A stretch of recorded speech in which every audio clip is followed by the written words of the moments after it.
Ouch! The boy on the bus turns around. Did someone pull out one of his hairs? He looks around, but the girl in the seat behind him is staring out the window. She's so quiet and always keeps to herself, he doesn't think it possibly could have been her. The boy turns back around, wondering if he just imagined it, unable to see the small smile forming on the girl's face. The bus stops, and the girl practically sprints off and up the sidewalk to her house. She runs past her mother without saying hello and goes straight into her bedroom, closing and locking the door behind her. She sits at her desk, opens a drawer, and pulls out a small bag. She reaches into the bag and takes out a folded piece of paper. Congratulations on your purchase of a genuine Knotty Stalker. Do you love someone but they won't give you the time of day? Do you wish you could hear what they say about you behind their back? Well, wonder no more. Using this fantabulous product, you can keep track of your loved one's every move, their every word. The girl imagines herself watching a tiny version of the boy on the bus right here on her desk, seeing everything that he does, listening to his secret thoughts and desires. If only she knew him better, then she'd have the confidence to talk to him and could get him to like her as much as she liked him. She reaches into the bag and pulls out the Knotty Stalker. It doesn't look like much, just a little doll made from a woven and twisted length of red string. She looks back to the instructions. All you have to do is get a single hair from the head of the object of your desires, slip it under a loose string in our Knotty Stalker, and see what you've been missing. The girl reaches into her pocket and takes out a single strand of hair. She holds the hair up to the light, looking at it. If this works, it will mean all of her dreams coming true. Just like the instructions said to do, she takes the hair and slides it under a string on the doll's body.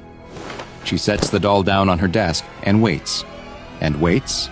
And nothing happens. She picks up the instructions again, turning them over, but there's nothing else except another wonderful product brought to you by blah blah blah. Where were the rest of the instructions on how to get it to work? Why wasn't the doll coming to life? What a piece of junk. Wait. Huh?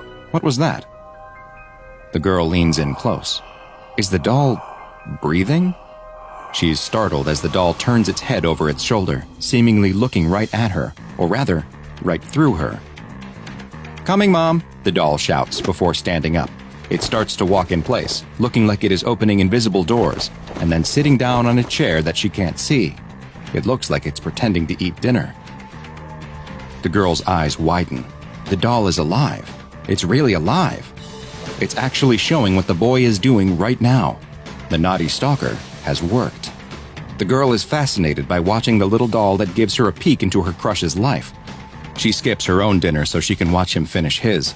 She watches as he sits, probably watching TV, takes a shower, and gets ready for bed. It may all just be a little doll acting it out, but it feels like she is there with him. She watches the doll sleep for hours before falling finally asleep herself, her head resting on the desk next to him. The next morning, she passes by the boy and his friend sitting together on the bus and goes to the very back. She gets as low in the seat as she can so no one can see her, and takes out the doll, holding it up to her ear. She listens to one side of the conversation as the boy talks about the action movie he watched last night, Weapon of Mass Extinction. The boy talks about how much he liked it and how it's his new favorite movie. This was perfect. It's exactly what she needed. The next day in school, as the boy is putting things into his locker, the girl approaches. She pretends to trip and drops her books in front of him, the books scattering on the floor in front of him. The boy helps her pick them up and notices the DVD she dropped, Weapons of Mass Extinction. She explains that she brought her favorite movie to school to loan it to a friend. What a coincidence that they both happen to love the same film. The boy and the girl, bonding over their love of low-budget sci-fi action films, start spending more and more time together. No one has ever understood him the way that she does. It's as if she has known him for years, even though they've only been friends for a few days. Things move quickly, though, and before long, he realizes that he is having romantic feelings for the girl. This is all the girl had ever wanted, and it's all thanks to the Knotty Stalker.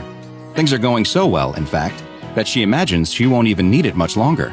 But then, something strange happens. She is sure she heard the boy tell his friend that he loved baseball, but when she brings up the idea of going to a game together, the boy looks at her like she was crazy. He hated baseball. After that, things seem to change. The boy is still so nice when they are together. Now it sounds like he is talking about her behind her back. She worries that she has been wrong this whole time, that he has just been messing with her. This stupid doll isn't making her dreams come true. It's making her life a nightmare. But wait, who is the boy talking to? She leans in close to listen. Is he with another girl? Listening to one side of the conversation, she hears the boy tell someone that this is all just a big joke, a prank he is pulling on some dumb girl. Are they? No, they can't be. Kissing? The girl is in a white-hot rage. She can't believe he would do this to her, after she was nothing but perfect to him. She throws the doll across her room. She's going to confront the boy and whoever he's with. She'll teach him a lesson. She'll teach both of them a lesson. It's starting to rain as the girl gets her bike out and starts to ride to where she knows he is, the spot that was supposed to be their own special place. Cars pass close by on the narrow road, splashing her with water, but she doesn't care. She finally reaches the picnic spot where he took her just a few days ago, and she sees a car parked nearby. It must belong to the evil seductress he is with. The girl glares at the car. She grits her teeth until they feel like they might crack. Her fists are clenched so tight that she can't tell if it's the rain or blood from her fingernails digging in that she feels running down her palms. But she doesn't care. She's going to show both of them what happens when you break someone's heart. She takes a step towards the car, and the car that struck her slams on its brakes. The driver gets out and rushes towards her. It's the boy. Her boy. The older couple who were stopped on the side of the road with a flat tire run over to help. The boy gets down next to her and cradles her head in his lap, and they have one last moment to look into each other's eyes before the light fades from hers. Unfortunately for all involved, their lives would never be the same. But how could they have known that they were the victims of an encounter with an anomaly that, while small, is extremely dangerous? One that is known to the SCP Foundation as SCP-693, the Knotty Stalker. SCP-693 are multiple humanoid-shaped dolls, measuring roughly 18 centimeters in length, each made from a single string that is either red, blue, yellow, or black, with onyx beads for eyes.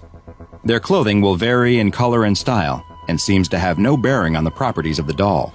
The string doll will behave exactly as one would expect, showing no anomalous properties at all, until the owner takes the steps that are spelled out in the instructions that always accompany SCP-693. The instruction sheet congratulates the owner on their acquisition of a Knotty Stalker and explains that in order to use it, a single hair from another person must be inserted into a loop of its string, at which point, the doll will attune to that person. The doll will then come alive, mimicking the actions of the hair's owner in real time, including their speech. The doll will perfectly portray the attuned individual for 9 days, after which point it will become unreliable. The exact way in which SCP-693 begins changing the speech and actions depends on the color of its base string, but in all cases, its end goal is to drive the current owner of the doll to their death. SCP-693 goes about this by feeding inaccurate information to the owner.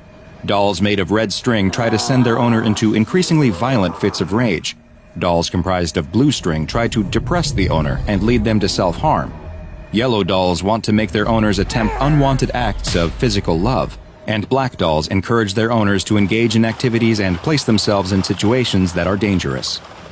Interestingly, SCP-693 will attune not just to the living, but to the deceased as well. When a dead person's hair is placed in a loop of string, the Knotty Stalker will come to life, just as it does when a living person's is used. But instead of acting out the speech and movements of the person, the attuned doll will claim to be the deceased person and offer to act as a spiritual guide to the owner.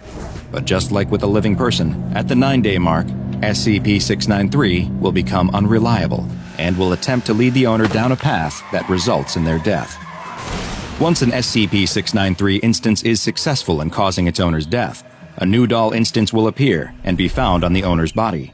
Several of these dolls have been recovered from Knotty Stalker victims, and currently, the Foundation has 7 red instances, 10 blue instances, 5 yellow instances, and 1 black instance in its possession. All instances of SCP-693 contained by the Foundation were originally classified as safe and kept in Containment Locker 12C-K, but following the events of Incident 693-E, that classification was revisited. During this incident, a researcher returned a Knotty Stalker doll to its Containment Locker, but in a lapse of judgment that went against Foundation protocols, they forgot to remove the hair that had been placed in the doll. When the locker was next opened, the dolls were observed to have all been moved. They were found in a circle around the accidentally still attuned doll, which had been crucified upside down on the wall of the locker. It is unknown where the dolls acquired nails. After this incident, a camera was placed inside of the locker, and the results were surprising, to say the least. It turns out that SCP-693 instances come to life when they are not observed, even when they aren't attuned.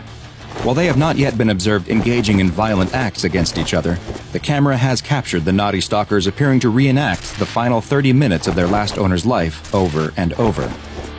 Following this new information, all instances of Knotty Stalker dolls were moved to their own separate 25 by 25 by 25 centimeter steel containers within the containment locker, and their classification was upgraded to Euclid.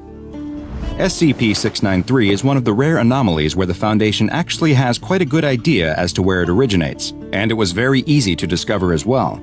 Provided that they aren't a deception, the instructions that appear with each instance of SCP-693 are quite explicit about where they come from.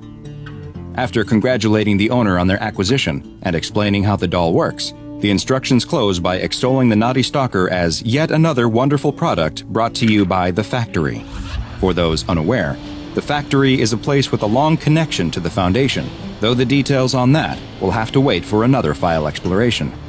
All you need to know now is that the Factory produces a huge amount of anomalies, and it appears that SCP-693 is one of them.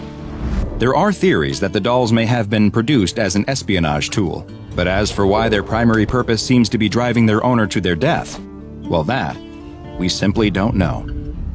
Now go and watch another entry from the files of Dr. Bob.